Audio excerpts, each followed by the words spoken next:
The single best predictor of the stock market says we're going into a bullish performance. I saw this on like Market Watch or one of those websites this morning.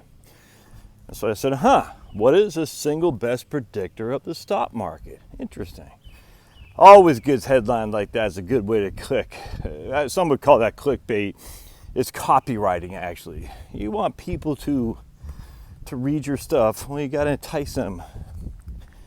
I try to do that on occasion, not like clickbait-y, but you want titles that are enticing. Let's just put it that way. All right. So in this one, the single best performance of the market is the number of people actually own stocks in terms of how many the average Americans own stocks.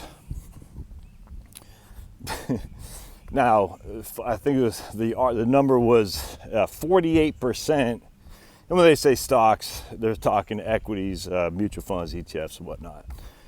And I think the number of, I can't remember if it's a percentage of investors or percentage of Americans, I can't remember. It won't matter, I'll share with you why here in just a second. They say 48% of investors had stocks. And again, it might be Americans, I just don't know. Which is historically a sign of a coming bull market.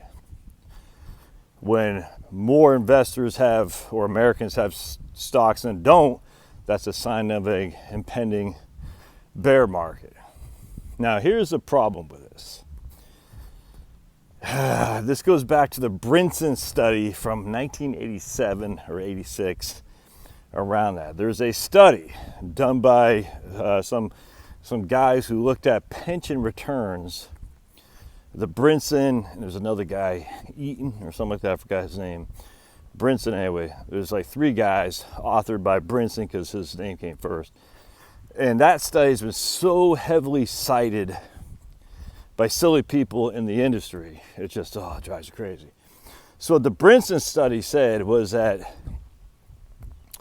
93% or 92%, I think is what it was, of the variability in returns is based on your asset allocation.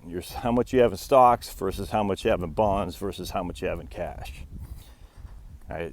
Notice I stressed the variability of returns. It wasn't based on the stocks you chose or the funds you chose. It was based on whether or not you had stocks, bonds, or cash. Now, everybody and their mom would show these pie charts to justify fee-based accounts because they say they would take that to show that 92% of your performance wasn't due to security selection, but it's actually due to how much stocks, bonds, or how much stocks, bonds, or cash you had. Everybody and their mom would do that. And the reason they're doing that is because they say, look, I know I'm underperforming the market, net of fees, but that's not because of security selection. Because essentially security selection won't dictate your performance. It's actually whether or not you have stocks, bonds, or cash. I tell you, at USAA, we used to run these plans with a firm called Naviplan. And like on page 7 of their financial planning PDF, it had this breakout with that pie chart that was said 92% of performance has nothing to do with security selection, but it just has to do with asset allocation. Thus, don't worry about security selection. Don't worry about what stocks or bonds or don't worry about what stocks or funds you invest in.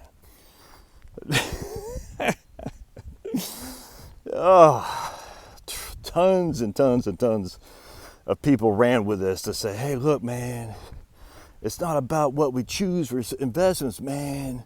It's about that we're invested. So don't worry about it. As you're looking at your portfolio underperformance, the naysayers would say, it has nothing to do with our inability. Has more to do with the fact that we can't control this, so don't hold us accountable, man. And you're like, yeah, but you're paying a fee for what you're doing. But the point wasn't that. The point was the Brinson study said variability. It didn't say performance. It said the swings of performance were dictated about how much stocks, bonds, or cash you had, not the actual performance itself. And the way you could discount the performance of stocks, bonds, or cash, you say, well, if you bought Apple in 1997 or you bought Pets.com in 1997, if it was even out there at that point, I guarantee the Apple stock did incredibly better and Pets.com went kaput. Thus, it's silly to say that only 7% of your performance, or whatever it was, is due to security selection. I mean, it's just silly in and of itself. Security selection absolutely dictates performance. There's no two ways around that. It's the weirdest thing. It's the variance of returns that has to do. Ooh, okay. Phew. I thought there was a wolf running by. It turns out to be a big old whitetail. Hello, beautiful. Hello. It's the performance. It's the variance. The change in returns are dictated by how much stocks, bonds, or cash you have, not the security selection. Inherently, that makes sense. Stocks have a higher standard deviation. Some stocks go kaput. Some stocks go through the roof. That makes sense. So if you have stocks, you're going to have a higher variability of returns than if you have bonds. And this goes back to what we've been arguing for many moons, is that bonds have no variance. You literally know what you're going to get. You know to a 95th to even 98% certainty that you will get on your bond what your current yield is. We know this. And thus there is no variability of return. Very, very small. Stocks, you have no clue. You have no clue at all in stocks. So stocks have basically, I don't want to say unlimited variability, because the variability on the downside is zero. The variability on the upside is infinite. So I don't know how you measure that statistically, but the variability is unknown. Bonds, the variability is known specifically. And because the yields are so low, there's not much change in that variability at all. Anyway, so I'm reading this about this guy saying, I actually read the article. He says the performance of stocks future performance are based on how many people own stocks versus cash. And if the majority of Americans own stocks, that signifies a bear market. If the majority of investors have more cash than stocks, that signifies a bull market. And I'm reading the article, I said, it doesn't say that. It said literally the variability in returns. It's frustrating. So don't get caught up in these clickbait articles which purport to show you what they don't show. It doesn't say the stock market is going to go through the roof because more people own cash now than have stocks. Morning. It says the variability of returns are based on people having cash versus stocks. It's just I get all these guys. They just, I don't know. I get they got to get clicks. I get that. Do I want to share with the Dow bar study? I've done this, but I'll shut up for another video. Stay tuned.